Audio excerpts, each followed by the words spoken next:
എല്ലാവർക്കും എഡിഫേസ് അക്കാദമിയുടെ പുതിയ വീഡിയോയിലേക്കു സ്വാഗതം. ഇന്ന് നമ്മൾ നോക്കുന്നത് എന്താണ് NAV in mutual fund. What is NAV അല്ലെങ്കിൽ നെറ്റ് ആസറ്റ് വാല്യൂ നാവ് എന്നത് എന്താണ്?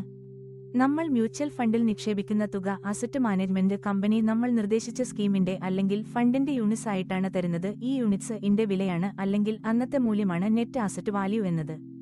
ഇത് ഒരു മ്യൂച്വൽ ഫണ്ടിലെ ഓരോ യൂണിറ്റിന്റെ മൂല്യമാണ്. ഇത് ആ ദിവസം ആ ഫണ്ടിന്റെ അന്നത്തെ ആസ്തിയിൽ നിന്നും ചിലവുകൾ അല്ലെങ്കിൽ ബാധ്യതകൾ കുറച്ചതിനു ശേഷമുള്ള നെറ്റ് ഫണ്ട് അസ്റ്റിനെ അന്നുവരെയുള്ള ടോട്ടൽ യൂണിറ്റ്സ് കൊണ്ട് ഭരിക്കുമ്പോൾ നേടി അസറ്റ് വാല്യൂ കിട്ടും. ഓരോ നിക്ഷേപകനും ഫണ്ട് വാങ്ങുന്നതിനോ വിൽക്കുന്നതിനോ ഉപയോഗിക്കുന്ന പ്രധാന മാനദണ്ഡമാണ് ഈ NAV. NAV എങ്ങനെ കണക്കാക്കുന്നു? നെറ്റ് ആസറ്റ് വാല്യൂ സമം മൊത്തം ആസ്തികൾ, മൊത്തം ബാധ്യതകൾ, മൊത്തം യൂണിറ്റുകളുടെ എണ്ണം. ഉദാഹരണമായി, ഒരു ഫണ്ടിന്റെ മൊത്തം ആസ്തികൾ രൂപ 1 കോടിയാണെന്നും ബാധ്യതകൾ 5 ലക്ഷം രൂപ ആണെന്നും കരുതുക.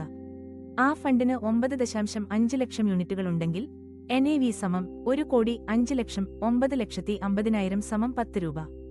എല്ലാ ഫണ്ടുകളും ആദ്യമായി അല്ലെങ്കിൽ NFO ആയിട്ട് വരുമ്പോൾ NAV 10 രൂപ ആയിരിക്കും. പിന്നീട് ഇത് ആസ്തികളുടെ വിലയിലും മറ്റുമുണ്ടാകുന്ന മാറ്റങ്ങൾക്കു അനുസരണം ആയി മാറിക്കൊണ്ടിരിക്കും. എന്താണ് NAVയുടെ പ്രാധാന്യം? ഒന്നാമത് നിക്ഷേപ മൂല്യനിർണ്ണയം, അതായത് നിക്ഷേപകന്റെ ഫണ്ടിന്റെ മൂല്യം നിശ്ചയിക്കാൻ NAV സഹായിക്കുന്നു. പ്രതിദിന കണക്കുകൾ മ്യൂച്വൽ ഫണ്ടുകളുടെ NAV ഓരോ ദിവസവും മാർക്കറ്റ് ക്ലോസ് ആയതിനുശേഷം ഏകദേശം രാത്രി 9 മണിക്ക് ആംഫി വെബ്സൈറ്റിൽ പ്രസിദ്ധീകരിക്കുന്നു. ഒരു കമ്പനിയുടെ ഓഹരി വില പോലെ ഇതിന് മാർക്കറ്റിൽ നേരിട്ട് വ്യാപാരമില്ല. പക്ഷേ മാറ്റിന് ശേഷമുള്ള ആസ്തിയുടെ വില അനുസരിച്ചു ആണ് അതാത് ദിവസം NAV നിർണ്ണയിക്കുന്നത്. ഇക്വിറ്റി അല്ലെങ്കിൽ ഫിക്സഡ് ഇൻകം മാർക്കറ്റുള്ള ദിവസങ്ങളിൽ മാത്രമേ NAV പ്രസിദ്ധീകരിക്കുകയുള്ളൂ.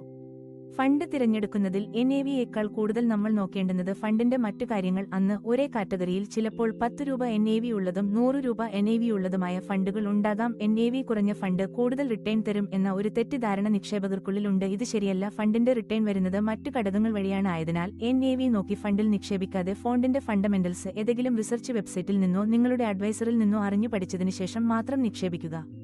നിങ്ങൾക്ക് ഇനി മ്യൂച്വൽ ഫണ്ടുകളിലോ സമാന നിക്ഷേപോപകരണങ്ങളിലോ നിക്ഷേപം ചെയ്യുമ്പോൾ അവരുടെ NAV, അതിന്റെ വളർച്ച, മറ്റ് സാമ്പത്തിക ഘടകങ്ങൾ എന്നിവ ശ്രദ്ധയിൽ വെച്ചാൽ കൂടുതൽ അറിവോടെയും ആത്മവിശ്വാസത്തോടെയും നിക്ഷേപ തീരുമാനങ്ങൾ എടുക്കാൻ കഴിയും.